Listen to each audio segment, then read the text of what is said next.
I am Josemay Balmes and ang topic natin is about the social science in tertiary level.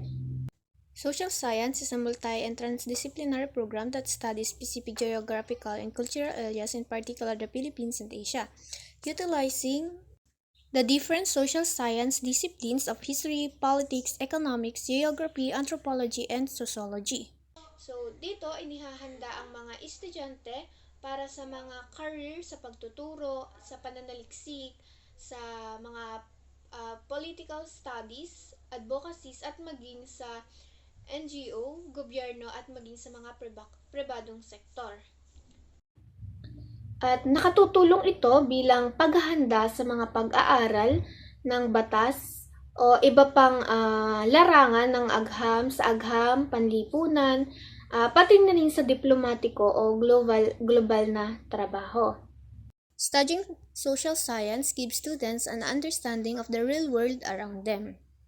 So, ang pag-aaral ng social studies ay tumutulong ito sa mga estudyante na maunawaan o mas lalong maunawaan ang mga nangyayari sa mundo at natututo sila tungkol sa mga lugar, kultura, at maging ang mga mahahalagang pangyayari at kasaysayan na nagbibigay hugis sa kasalukuyang kalagayan ng ating mundo.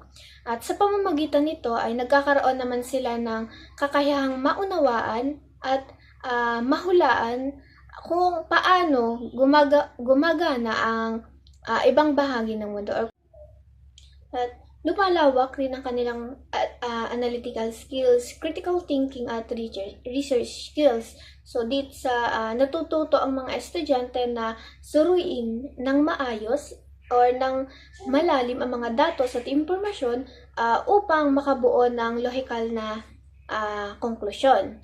At sa kanilang critical thinking naman is nakakabuo sila ng mga tanong at sagot batay sa ebidensya na mahalaga sa paglutas ng mga problems. And doon sa research skills naman nila is nagiging mahusay sila sa paghahanap, sa paghahalungkay, pagsusuri, at paggamit ng mga impormasyon para sa mga akademiko o mga professional na layunin.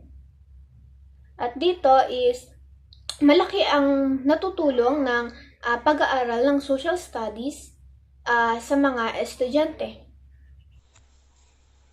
And that's all. I am Josemay Balmes, and that's the end of my report. Thank you.